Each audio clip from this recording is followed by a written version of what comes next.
اغفره ونعوذ بالله من شرور أنفسنا ومن سيئات أعمالنا من يهده الله فلا مضل له ومن يضلل فلا هادي له وأشهد أن لا إله إلا الله وحده لا شريك له وأشهد أن محمدًا عبده ورسوله أما بعد فإن خير الحديث كتاب الله وخير الهدي هدي محمد صلى الله عليه وسلم وشر الأمور محدثاتها وكل محدثة بدعة وكل بدعة ضلالة وكل ضلالة في النار فأعوذ بالله السميع العليم من الشيطان الرجيم بسم الله الرحمن الرحيم يا أيها الذين آمنوا اتقوا الله حق تقاته ولا تموتن إلا وأنتم مسلمون يا أيها الناس اتقوا ربكم الذي خلقكم من نفس واحدة وخلق منها زوجها وبث منهما رجالا كثيرا ونساء واتقوا الله الذي تساءلون به والأرحام إن الله كان عليكم رقيبا يا أيها الذين آمنوا اتقوا الله وقولوا قولا سديدا يصلح لكم أعمالكم ويغفر لكم ذنوبكم ومن يطع الله ورسوله فقد فاز فوزا عظيما وقال تعالى في موضع آخر أعوذ بالله من الشيطان الرجيم كنتم خير أمة أخرجت للناس تأمرون بالمعروف وتنهون عن المنكر وتؤمنون بالله وقال تعالى في موضع آخر يا بني إسرائيل اذكروا نعمتي التي أنعمت عليكم وأني فضلتكم على العالمين حاضرین جمعہ، بزرگان دین، نوجوان ملت، اللہ رب العالمین کی تعریف، بڑائی، بزرگی، حمد و ثنا اور پیارے نبی جناب محمد الرسول اللہ صلی اللہ علیہ وسلم پر درود و سلام کے بعد ابھی دو آیتیں آپ لوگوں کے سامنے تلاوت کی گئی ہیں۔ ایک کا تعلق اس امت سے ہے، امت محمدیہ سے، جبکہ دوسری آیت کا تعلق بنی اسرائیل سے ہے۔ بنی اسرائیل یعقوب علیہ السلام کی اولاد کو بنی اسرائیل کہا جاتا ہے، یعنی ایک آیت کا تعلق امت محمدیہ سے ہے اور دوسری آیت کا تعلق موسیٰ علیہ السلام کی امت سے ہے، یہود سے ہے۔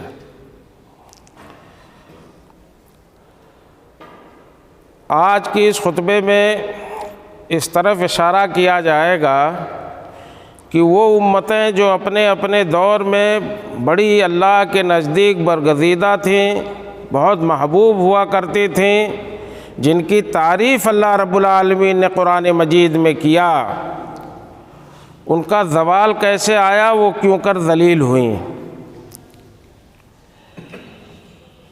بنی اسرائیل کے بارے میں اس آیت کو ذکر کرنے کا مطلب یہ ہے، مقصد کہ اللہ رب العالمین نے خود تعریف کیا، اور ایک جگہ نہیں کئی جگہ قرآن مجید میں یہ باور کرایا ان کو کہ یا بنی اسرائیل اذکروا نعمتی التی انعمت علیکم، اے بنی اسرائیل، اے یعقوب کے اولاد، تم ہماری نعمتوں کو یاد کرو جو ہم نے تمہارے اوپر نچھاور کی ہیں۔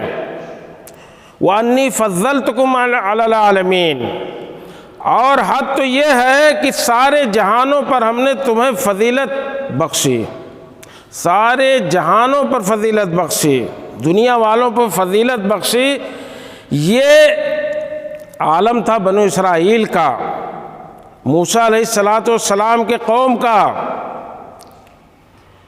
اور انہیں بھی یہ ناز تھا، یہ گمان تھا، اسی لیے وہ کہنے لگے تھے کہ ہمارا کیا بگڑے گا، ہم تو اللہ کے محبوب ترین لوگ ہیں، محبوب قوم ہیں، نحن احباء اللہ و ابناؤہ، یہاں تک کہہ دیا کہ ہم تو بیٹے ہیں اللہ کے، یہ گمان ہو گیا تھا۔ لیکن ان کا حال وہ حال ہوا، وہ ذلیل اور رسوا ہوئے دنیا میں، کہ دنیا نے دیکھا کہ جس قدر اللہ رب العالمین نے انہیں کہا وَأَنِّي فَضَّلْتُكُمْ عَلَى الْعَالَمِينَ، تمام نعمتیں دی تمہیں اور دنیا والوں پر ہم نے فضیلت دی تمہیں، لیکن جب ان لوگوں نے کجروی اختیار کی، دین و شریعت سے برگشتہ ہوئے اور اللہ کی نافرمانی کی، تو ان کا حال وہ برا حال ہوا کہ مارے گئے، ستائے گئے، جلا وطن کیے گئے، اور ذلیل قوم میں ان کا شمار ہوا۔ اس کا تذکرہ قرآن مجید میں اللہ رب العالمین نے کیا ہے، ان الفاظ میں کیا ہے،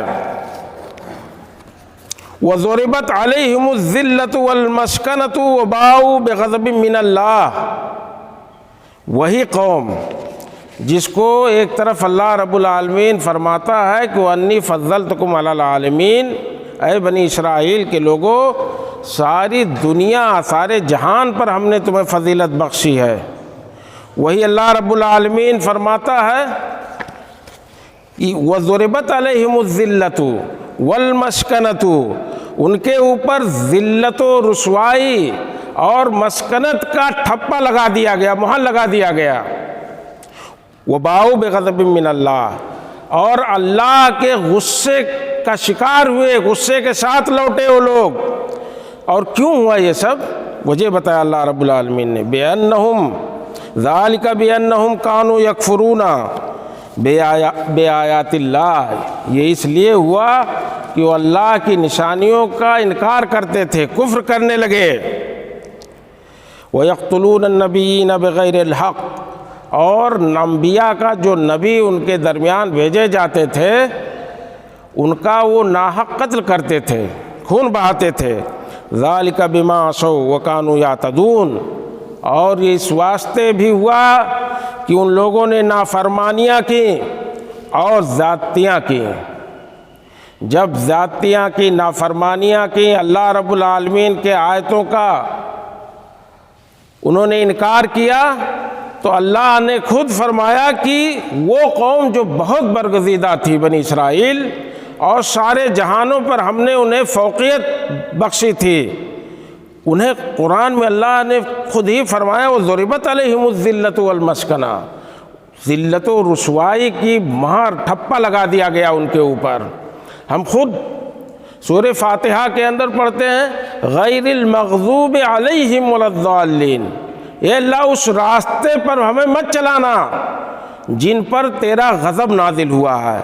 غضب جن پہ اللہ کا نازل ہوا، اس آیت میں اللہ نے فرمایا ضربت علیہم الذلۃ وباؤوا بغضب من اللہ، اللہ کے غصے کا شکار ہوئے۔ تو وہی تو ہم کب پڑھتے ہیں سورہ فاتحہ میں غیر المغضوب علیہم، اے اللہ ان لوگوں کا راستہ مت دکھانا جن پر تیرا غضب نازل ہوا ہے۔ یہ غضب اسی بنو اسرائیل پہ نازل ہوا جس بنی اسرائیل کو سارے جہانوں پہ اللہ نے فضیلت دی تھی، اور اس واسطے بھی ان کے برے دن آئے کیونکہ اللہ رب العالمین فرماتا ہے اسی قرآن مجید کے اندر نبذ فریق من الذین اوتوا الکتاب کتاب اللہ وراء ظہورہم، اور اہل کتاب میں سے ایک طبقہ ایسا تھا جنہوں نے اللہ کی کتاب کو اپنے پیٹھ کے پیچھے ڈال دیا، یعنی اس کو ترک کر دیا، اس پہ عمل نہیں کر رہے تھے۔ کأنہم لا یعلمون، ایسا لگتا تھا کہ کتاب سے کوئی واسطہ نہیں، ان کو اس کا کچھ علم ہی نہیں۔ اور تیسری جگہ اللہ رب العالمین نے فرمایا مثل الذین حملوا التوراۃ ثم لم يحملوها کمثل الحمار يحمل اسفارا۔ اللہ رب العالمین فرماتا ہے کہ جنہیں ان تورات دیا گیا تھا اس قوم کی مثال بیان کرتا ہے اللہ رب العالمین، جنہیں تورات پہ عمل کرنے کا مکلف بنایا گیا تھا، پھر کیا ہوا ثم لم يحملوها، پھر انہوں نے اس کا مکلف نہیں ہوئے، اس پہ عمل ہی نہیں کیے وہ لوگ۔ کمثل الحمار، اس گدھے کی طرح سے مثال دیا اللہ رب العالمین کہ اس گدھے کی طرح ان کی مثال ہے جو کتابوں کا ایک گٹھر اٹھاتا ہے لیکن اسے پتہ نہیں ہوتا کہ اس کے پیٹھ پہ کیا لدا ہوا ہے۔ بئس مثل القوم الذین کذبوا بآیات اللہ، بہت بری مثال ہے اس قوم کی جنہوں نے اللہ رب العالمین کے آیتوں کو جھٹلایا۔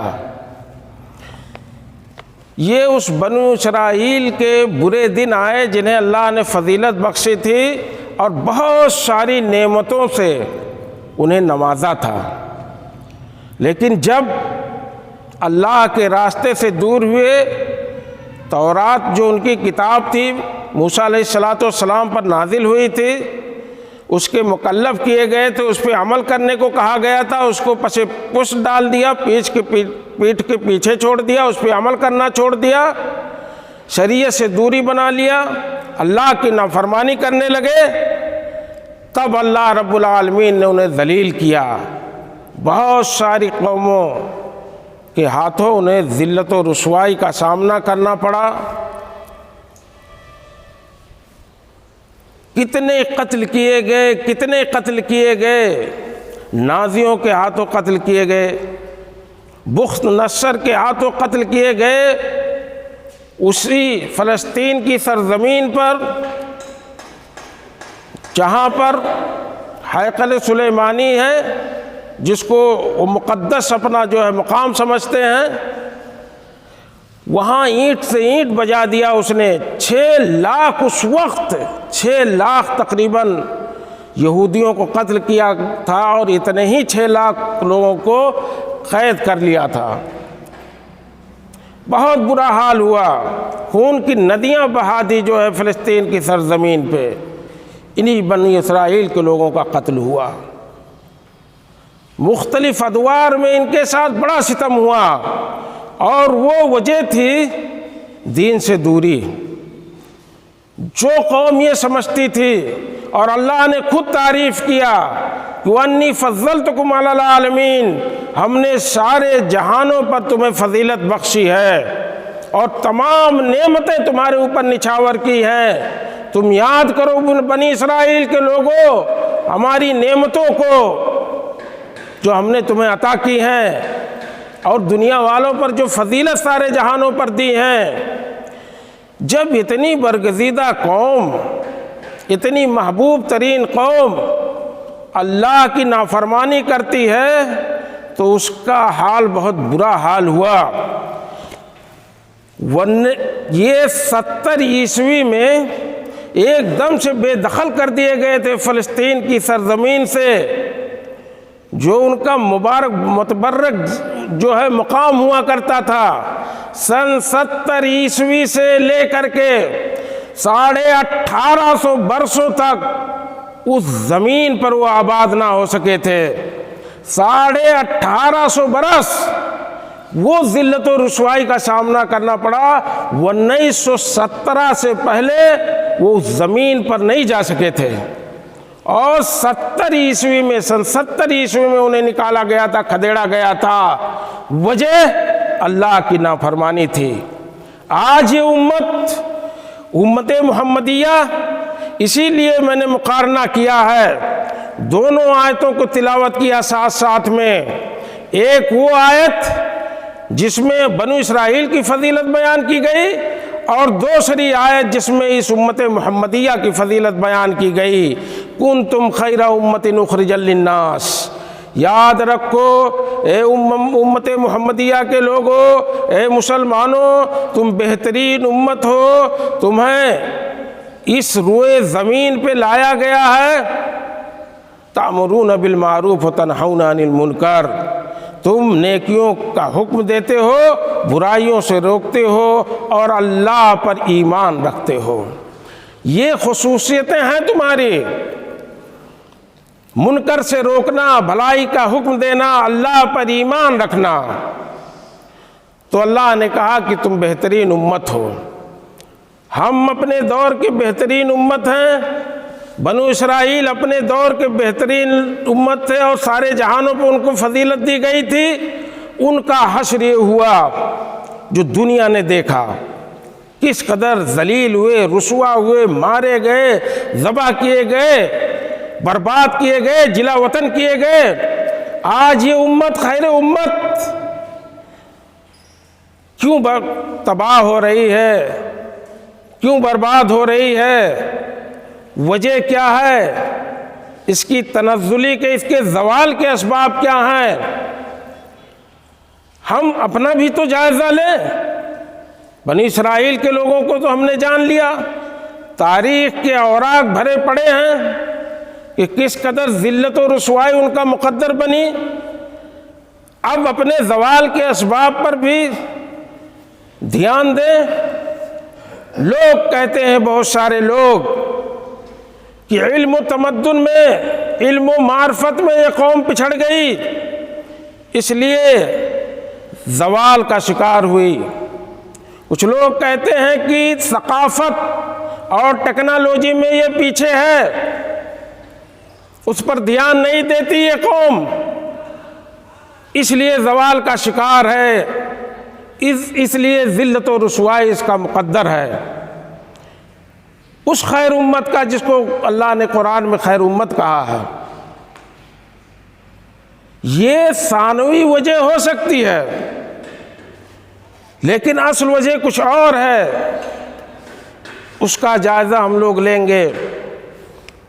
اگر یہی صرف وجہ ہوتی کہ ہم تعلیم میں، ہم ایجوکیشن میں پچھڑ گئے، تو یاد رکھو اور اس دور کو پڑھو تاریخ کی کتابوں میں کہ اسپین کی سرزمین پر، جسے اندلس بھی کہا جاتا ہے، مسلمانوں نے تقریباً 800 برس تک حکومت کی، 8 صدیوں تک، تقریباً 700 سال سے زیادہ، تقریباً 800 سالوں تک۔ اور وہ اندلس کی سرزمین تعلیم اور ایجوکیشن میں اس کی وہ حیثیت تھی، وہ حیثیت تھی اس کی کہ یورپ کے لوگ جو آج تہذیب، تعلیم اور تمدن کا ڈھڈورا پیٹتے ہیں، ان کے پاس کچھ نہیں تھا اس دور میں۔ یورپ کی قومیں آ کر کے اندلس میں، اسپین میں مسلمانوں کے درسگاہوں میں، یونیورسٹیوں میں، کالجوں میں تعلیم حاصل کرتے تھے۔ تعلیم کا یہ ڈنکا بجا ہوا تھا مسلمانوں کا اس دور میں۔ یورپ کے لوگ فری میں وہاں آ کے رہتے بھی تھے، وہاں کھاتے بھی تھے، اور فری میں مفت میں تعلیم بھی حاصل کرتے تھے۔ تعلیم کا یہ جلوہ تھا مسلمانوں کا اس دور میں۔ لیکن 800 برسوں تک حکومت کرنے کے بعد اندلس کی سرزمین مسلمانوں سے خالی ہو گئی، انہیں جلا وطن کر دیا گیا۔ تو تعلیم سے تو بھرا ہوا تھا اندلس، اسپین، پھر زوال کیوں آیا؟ 800 سالوں کے بعد جب آخری خلیفہ، اس کا آخری سلطان، آخری بادشاہ ابو عبداللہ جب غرناطہ سے نکلتا ہے، اور پہاڑوں میں جب غرناطہ کی سرزمین اجھل ہونے لگتی ہے، تب اس کی طرف نظر دوڑاتا ہے، روتا ہے، اور غرناطہ کو یاد کرتا، آنسو بہاتا ہے۔ تو اس کی ماں سلطانہ عائشہ کہتی ہیں کہ جو مرد دفاع مردوں کی طرح سے نہیں کر سکتا، اسے عورتوں کی طرح سے رونے کا کوئی حق نہیں حاصل ہے۔ کیوں روتے ہو؟ مردوں کی زندگی میں آنسوؤں کا کوئی مقام نہیں ہے۔ جب تم اپنا سینہ حاضر کر کے غرناطہ کی، اندلس کی زمین کی حفاظت نہیں کر سکتے تو آج عورتوں کی طرح سے آنسو کیوں بہاتے ہو؟ تو تہذیب تمدن سے بھرا ہوا غرناطہ، اندلس کی سرزمین تعلیم سے بھری ہوئی تھی، تعلیم کی روشنی یورپ تک جاتی تھی۔ یورپ کے وہ فقیری قوم جو کچھ نہیں تھا اس کے پاس، وہ وہاں آ کے مفت میں تعلیم حاصل کرتی تھی، لیکن زوال آ گیا، اسپین مسلمانوں سے چھن گیا۔ تو یہ وجہ نہیں ہے کہ تعلیم میں مسلمان پیچھے ہوئے اس لیے زوال آیا۔ اس کی مثال اندلس کی میں نے دیا۔ اسی طرح سے آئیے بنو عباسیہ کی مثال لے لیجئے۔ خلافت بنو عباسیہ، بغداد کا جب سقوط ہوا، غرناطہ کا ہوا، اب بغداد کا سقوط دیکھیے۔ خلافت بنو عباسیہ تقریباً 600 برس تک، 550 برس تک حکومت کی، اور ٹیکنالوجی بھی ان کے پاس، اور ثقافت کا لوہا دنیا مانتی تھی۔ اس قدر ترقی کی خلافت عباسیہ نے اپنے دور میں، اتنے شہر آباد کیے، اتنے پروگرام لائے بسانے کے، کئی شہر بسائے، تہذیب کا، تمدن کا، ترقی کا، ٹیکنالوجی میں بہت آگے تھی خلافت عباسیہ۔ مسلمانوں کی خلافت تھی، لیکن وہ بدو قوم تاتاریوں کی، مغول کی قوم جب آتی ہے، تاتاریوں کا فتنہ آپ لوگوں نے سنا ہوگا، اس قدر رعب دیتی ہے اس خلافت عباسیہ کو اور مسلمانوں کو، اور اس قدر رعب ان کا طاری ہو جاتا ہے اس ثقافت والی قوم، اس ٹیکنالوجی والی قوم کے اندر، کہ لوگ وہ کہتے ہیں کہ اپنی قبر کھود کر کے رکھو اور ہم آ کے ابھی تم کو اس میں دفنائیں گے۔ وہ اپنی قبر بھی اپنے ہاتھ سے مسلمان کھودتے ہیں اس دور میں، اور اس کے بعد ان کا گردن مار کر کے اسی گڈھے میں جو خود اپنے ہاتھوں کھودے رہتے ہیں اس میں ڈھکیل کر کے اس میں دفن کر دیتے ہیں۔ تو ثقافت اور ٹیکنالوجی بھی مسلمانوں کے پاس خلافت عباسیہ کے دور میں 550 سالوں تک حکومت کی جو قوم، وہ ثقافت اور ٹیکنالوجی ہونے کے بعد اس جنگلی قوم تاتاریوں کے ہاتھوں برباد ہو گئی، مغولوں کے ہاتھوں برباد ہو گئی۔ مستعصم باللہ جو آخری خلیفہ تھا عباسیوں کا، اسے مال سے گھسیٹ لایا گیا سڑکوں پر، اور تاتاریوں نے، مغولوں نے اپنے گھوڑوں کے ٹاپوں سے اس کو کچلا۔ یہ تاریخ ہے خلافت عباسیہ کی۔ ثقافت اور ٹیکنالوجی ہونے کے بعد بھی وہ برباد ہو گئے مسلمان۔ تو یہ بھی وجہ نہیں ہے کہ ٹیکنالوجی اور ثقافت سے مسلمان پیچھے ہو گئے تو زوال کے شکار ہو گئے، یہ بھی وجہ نہیں ہے۔ خلافت عثمانیہ کو دیکھ لیجئے، 400 برسوں سے زیادہ وہ بھی خلافت کیے، لیکن اس کا بھی خاتمہ ہو گیا 1924 میں۔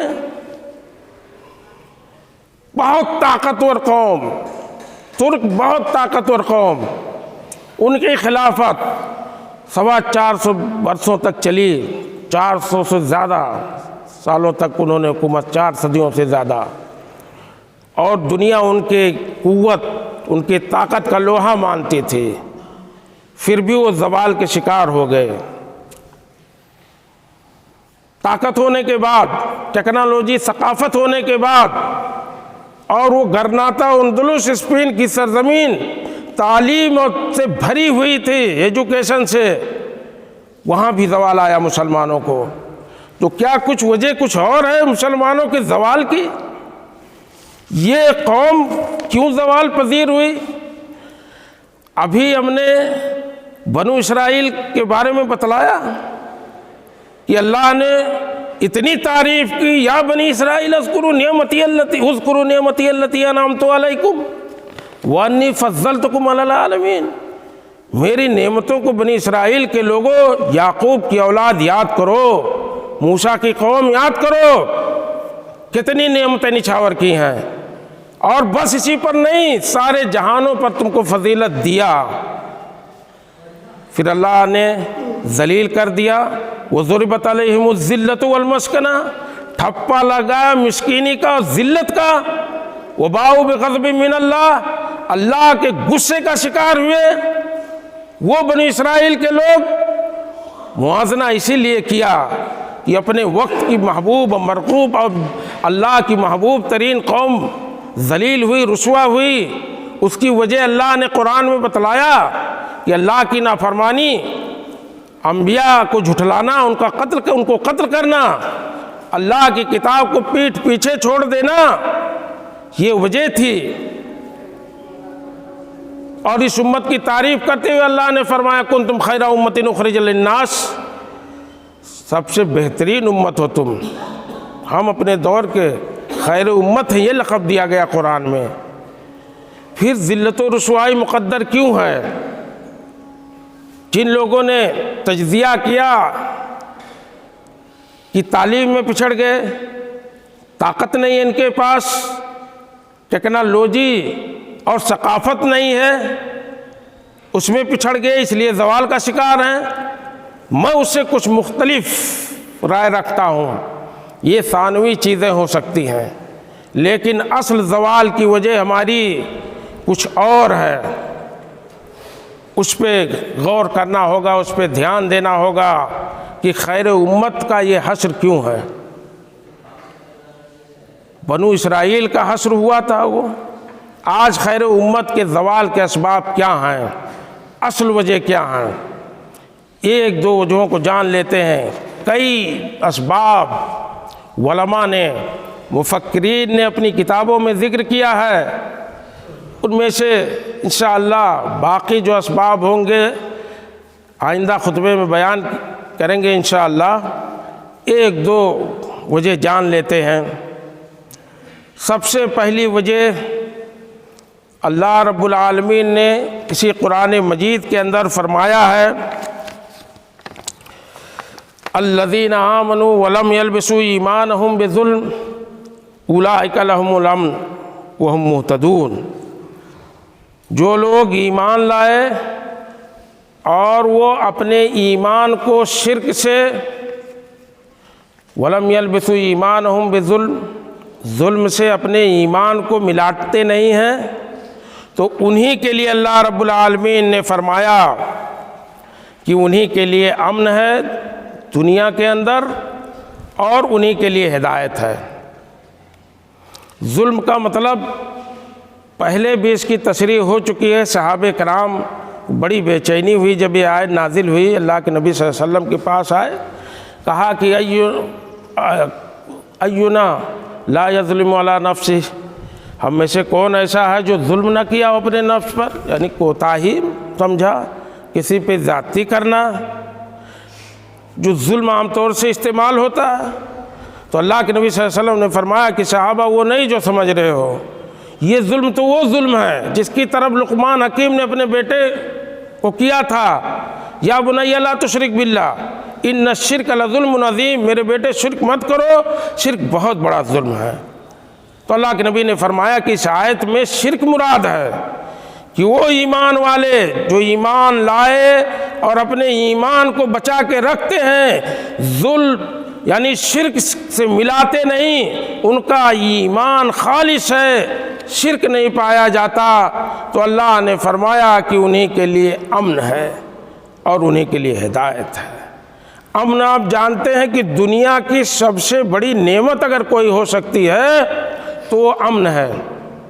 اگر امن چھن جائے تو سمجھ لیجئے کہ سب کچھ انسان کا چھن گیا، سب کچھ ہوتے ہوئے آپ کے پاس مال ہو، مال کی فراوانی ہو، دولت ہو، عہدہ ہو، صحت ہو، تندرستی ہو، اولاد ہو، سب ساری نعمتیں ہوں، ایک نعمت صرف امن کی چھن جائے اور آپ اپنے گھر سے نکلتے ہوئے ڈریں کہ لوٹ کر کے واپس آئیں گے کہ نہیں، سب کچھ برباد ہو گیا۔ اسی ایک امن، اسی کا ذکر اللہ نے کہا، فرمایا کہ ایسے لوگوں کے لیے امن ہے دنیا میں جو ظلم یعنی شرک نہیں کرتے۔ آج دنیا کی آبادی 8 ارب کے قریب پہنچ رہی ہے، اس میں 2 ارب کے قریب مسلمانوں کی آبادی ہو رہی ہے، یعنی ہر چوتھا آدمی آج اس سرزمین پہ مسلمان ہے، کلمہ گو ہے۔ خیر امت جو ذکر کیا قرآن اس میں سے ہے۔ ان 2 ارب لوگوں میں سے کتنے ایسے لوگ ہیں جو توحید پرست ہیں، جائزہ ہم خود اپنا لیں۔ کتنے ایسے لوگ ہیں جو ایمان کا دعویٰ کرتے ہیں، مسلمان ہونے کا دعویٰ تو کرتے ہیں، مگر کیا ان کا ایمان، ان کی توحید خالص ہے؟ کیا وہ شرک سے لت پت نہیں ہے؟ اپنے ایمان کو شرک سے ملاتے نہیں؟ اللہ نے تو یہی فرمایا ہے کہ امن اور ہدایت تو اس کے لیے ہے جو اپنے ایمان کو بچا کے رکھتا ہے، شرک اس نہیں پایا جاتا اس کے اندر۔ شرک سے جو ہے اس کا توحید، اس کا عقیدہ ملتا نہیں۔ 2 ارب لوگ جائزہ لیں اور جتنے لوگ یہاں بیٹھے ہیں وہ سب اپنے گریبان میں جھانکیں کہ ہم سب کتنے کہیں نہ کہیں کسی طرح سے کہیں اپنے ایمان کا سودا تو نہیں کر رہے ہم، شرک کسی چور گلی سے تو نہیں آ رہا ہے۔ شرک کا ذکر ہوا تو اس میں بتلایا گیا کہ وہ اتنا باریک چیز ہے، اتنی چھوٹی چیز ہے، جیسے کالی چونٹی اور اندھیری رات میں کالے چٹان پہ ہو پھر اس کو دکھائی نہ دے، اس طرح سے شرک ہے۔ ایسے جو ہے آپ کے ایمان میں گھس جائے گا وہ شرک اور آپ کے ایمان کو خلط ملط کر دے گا۔ تو توحید، وہ صحیح عقیدہ شرک سے مل جائے گا، اور جب مل جائے گا تو اس آیت کے تناظر میں ہم نہ امن کے مستحق ہوں گے اور نہ ہدایت کے۔ یہ پہلی وجہ ہے، یہ پہلی وجہ ہے مسلمانوں کے زوال کی۔ وہ تمام وجوہات جو بعض مفکرین نے بیان کیا وہ ثانوی درجے کے ہیں۔ اسی کے ساتھ، اسی پہلے تذکرے کے ساتھ پہلا سبب میں نے ذکر کیا، وقت ہو گیا ہے، انشاءاللہ آئندہ خطبے میں اور کئی وجوہات ہیں اس امت کے زوال کے۔ وہ خیر امت جسے خیر امت کا لقب دیا گیا، آج اس کی حالت دنیا دیکھ رہی ہے، اپنے ملکوں میں بھی ہم لوگ دیکھ رہے ہیں، زوال کے شکار ہیں۔ ذلت و نکمت، مسکنت ہمارا مقدر بن گئی ہے۔ آخر کیوں؟ ان وجوہات کو ہم جانیں گے۔ اللہ رب العالمین سے دعا ہے کہ الہ العالمین ہمیں خیر امت سے جیسے اللہ نے نوازا، اللہ رب العالمین ہمیں ان کاموں کو کرنے کی بھی توفیق عطا فرمائے جس سے یہ لقب خیر امت کا باقی رہے، اور اللہ رب العالمین ہمیں دنیا آخرت میں سرخرو رکھے۔ اللہ سے یہی دعا ہے، الہ العالمین ہمارا ایمان سلامت رکھے، اور جب ہمارا خاتمہ ہو تو ایمان پر ہو، اسلام پر ہو۔ اللہ رب العالمین ہمیں اس کی توفیق و طاقت عطا فرمائے۔ وآخر دعوانا ان الحمد للہ رب العالمین، وصلی اللہ علی نبینا محمد۔ بارک اللہ